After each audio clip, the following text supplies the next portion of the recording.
welcome back to my channel. My name is Miranda. If you're new here, I'm a homeschooling mom of two who loves all things books. Today we're going to be going over 10 of my favorite middle grade. These are not the favorite 10 or anything. These are just 10 of my favorite middle grade books. There's so many to choose from. I have to start somewhere. So without further ado, let's get started. Okay, so first up is Starfish by Lisa Fipps. This is such a good book. This is about Ellie. She's a middle school student who struggles with her body image. She is a plus size girl and she feels like she doesn't fit in at school or her own home. And her only friend, who is also plus size, recently moved away, so she feels like she has nobody. This is a really, really good story, a really necessary story. Very few books really take on body image in this way so well as Lisa Fipps does. It's really about accepting who you are and, you know, getting rid of all those external thoughts about what even your family's telling you. This goes really in depth about having a relationship with a parent that is very negative on body image and how that affects your view of yourself. And it's so good. I think so many young girls would benefit from reading this. And it's just, I haven't read anything quite as powerful as this on this topic in a long time. So absolutely recommend Starfish. Okay, the next two I have to keep together because they are a set. It is New Kid and Class Act by Jerry Craft. These are so good. New Kid comes first, Class Act is the sequel. They are graphic novels, and as you can see, they're fairly thick, but they're very quick reads. I read both of them in about a day. So this follows Jordan, who is a kid who grows up in the Bronx, and he receives a scholarship to go to a very prestigious high school / middle school in a very rich part of town, and it's predominantly white, and it explores his experience as an African-American kid in that system and what it feels like to be a minority and not very highly represented in the student population or the teacher population. And it really, really does a good job about exploring systemic racism in our schools and feeling like you're caught between two worlds of where he grew up and this new school that he's attending. It just does a really, really excellent job and shows how we as adults also feel these kids very often. So it's just so good. Really explores something that is very, very relevant in our current world and what we can do to, you know, make these kids feel more welcome than we do. Class Act is a sequel to that. It follows his friend Drew, who is also a scholarship recipient, and another story of not fitting in. It really focuses on the difference between school systems that have everything, like the school they're attending, and the less supported systems that just don't have the money that other schools have. And I think it's really very interesting. One line that they throw in a lot in both of these is that as an African-American kid in a predominantly white system, you have to work twice as hard to get half as far. And I just thought that was a very interesting quote and very relevant quote. And I just thought both of these were so excellent at showing a world that is very, very important to see if you're not from it. So excellent books. Okay, so up next we have Everything Sad is Untrue by Daniel Nayeri. This book is exceptional. It is about Daniel, whose real name is Khosrow. I'm sorry if I mispronounced that. But he is a refugee from Iran with his mom and sister, and his dad stayed behind. And it explores losing your culture that you come from and also not being accepted by the one you come to. So it's dealing with not feeling really at home no matter where you are, and all the memories associated with your former life that feel like they're slipping away from you because everything you had is gone and there's no way to reclaim them because he can never go back. So it is just such a powerful book. It does deal with a lot of hard topics, such as domestic abuse and very, very serious bullying. It's very good though. It's definitely upper middle grade for sure. A lot of things in this are very philosophical, and it really is a great example of how impactful middle grade can be, in my opinion. So good. I got just as much out of this as any middle grade reader would as an adult. So excellent, excellent book. I cannot recommend this enough. So good. Okay, and up next we have Some Kind of Happiness by Claire Legrand. This book is so excellent at exploring mental health in young kids. We follow Finley, whose parents are on the verge of divorce, and over the summer she goes to stay with her dad's side of the family, who she has been estranged from her entire life. And it is so good about exploring childhood trauma, generational trauma, mental health. It's just so excellent. So many of these topics that aren't always found in middle grade, but just so wonderfully done in this book. Yeah, I can't recommend it enough. It deals with, manic depression in a way that's just so good and so real, and would really help a lot of kids going through it who don't understand. And it's just so very good. I feel like I've said that a million times in this video about this book already, but it's just so excellent. And honestly, it's why I love middle grade so much, because it presents these topics in a way that isn't hopeless or, too bleak. It's just very real and excellent book. All the characters in this are so fun. And you really feel for the whole family by the time you're done reading it. So highly recommend Some Kind of Happiness. Okay, and up next we have A Place to Hang the Moon by Kate Albus. This book is so charming. It takes place in World War II when they're evacuating kids to the countryside during the bombings of London. It follows these 3 orphans who recently lived with their grandmother, who recently passed, and now they're going out to the countryside in attempts to find a guardian. And it is just so charming. I love these 3 characters. They're so fun to read. They have great personalities.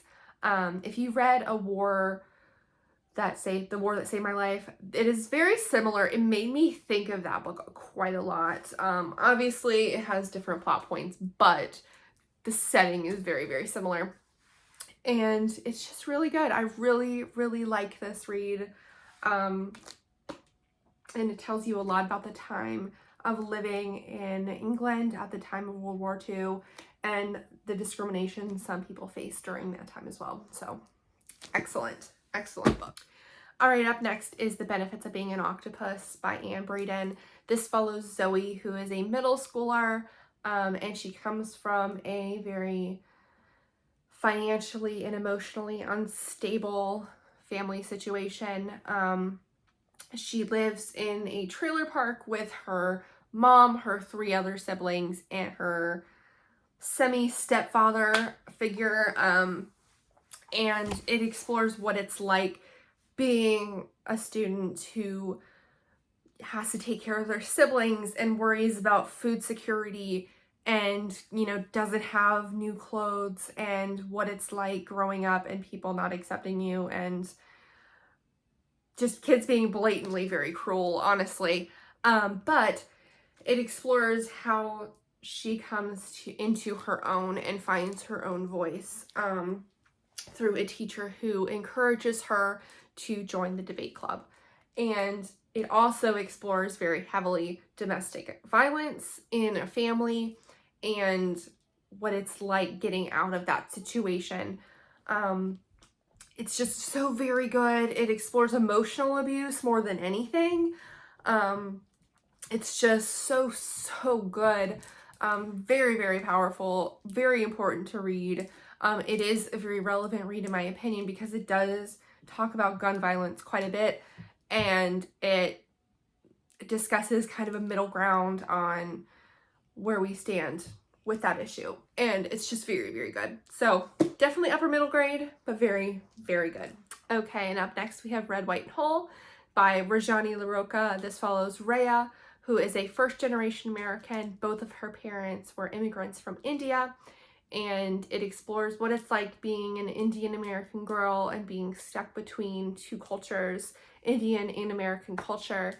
And one thing she says quite a bit is that she feels like she spends the weekends with her Indian culture and the weekdays at school with her American culture. And it is just very interesting to read how she feels stuck between these two identities, and that she can't feel like she is who she is to her parents out of fear that they will be disappointed with her. And it does deal with illness in a parent and loss, and it is very emotionally charged and is very, very powerful. And ultimately, at the end of the day, it's about blending your identities and becoming one whole person, and it is just excellent. It is so, so good. Highly recommend this read for sure. And up next, potentially one of my favorite books of all time, and that's saying a lot, is When Stars Are Scattered by Victoria Jamieson and Omar Mohamed. This follows Omar's real life story as a refugee and his brother Hassan. They are in a Kenyan refugee camp. They are refugees from Somalia, escaping the Somalian civil war. They are without their parents. His dad was killed in the civil war, and his mom was lost when they were escaping. And his brother has a disability, and it really explores the emotional impact of having to handle all of these things as a young kid and not really, I mean, they do have a legal guardian, but feeling like there's nobody there for you. It is just so powerful. It explores a lot of aspects of refugee life that I wasn't even aware of, and just the endless process of trying to get relocated as a refugee is, oh my gosh, infuriating. It takes years and years and years, and it's not guaranteed, and oof, it's hard. It talks about, you know, all the difficult things about from not having food and going hungry and being very sick, and women who don't get an education because they're expected to marry and very young. And it is just so good. And spoiler alert, they do get relocated at the end of the book to America. It's a true story, so is it really a spoiler alert? I don't know. But it's just very heartbreaking and very emotional to read. It's so, so good. I honestly can't recommend it enough because it is just such a powerful story. And so I think everyone needs to read this, honestly, before they have any opinions politically about the refugee situation, because it is heartbreaking.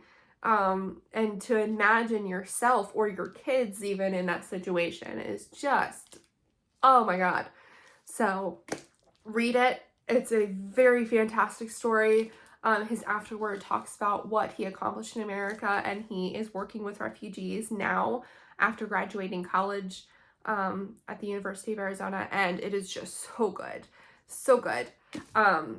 Yeah, read it, please. All right, up last we have The Shape of Thunder by Jasmine Warga. This one is extremely relevant. It follows Quinn and Cora, which are two friends who have grown apart following Quinn's brother committing a school shooting which killed Cora's sister. It is a very, very, very important read in my opinion. It explores everything that comes after a school shooting. The guilt of people who feel like they could have changed something, but in reality we know they couldn't have changed anything. And where the responsibility lies with us as adults on how we can prevent these things from happening and how nothing has changed. It's also very important to see both sides of this atrocity, seeing what it's like from a victim's family member's point of view, the guilt that comes with that, and, you know, lost moments that they'll never get back, and from the shooter's family who, you have an awesome amount of guilt as well, because, you know, this is their family member. They feel like they could have done something, even if they really couldn't have. It's very, very powerful, and it's just healing is really at the center of this, and it's just so important to read, in my opinion, especially as an adult, because we're failing kids, clearly. As current events have shown, we're not doing enough, and this is having real impacts on kids mentally and emotionally. It's a very, very serious issue. This book does a very good job at exploring that for a middle grade reader and showing, you know, the real impacts that our culture has unfortunately bred for these kinds of atrocities. And it's just very, very well written, very good. She wrote a variety of other books as well that are very good that I'll be featuring later, but very, very good. Please read it. Okay, so there are 10 middle grade reads I absolutely love. There are so many more I have to feature on this channel in future videos, but that should get you started in the meantime if you're looking for some really great middle grade reading. Yeah, so let me know in the comments down below, what are you reading? What middle grade reads should I include in future videos? Yeah, so I will see you next video, and in the meantime, you can check me out on Instagram for daily posts. So I will see you soon. Bye-bye.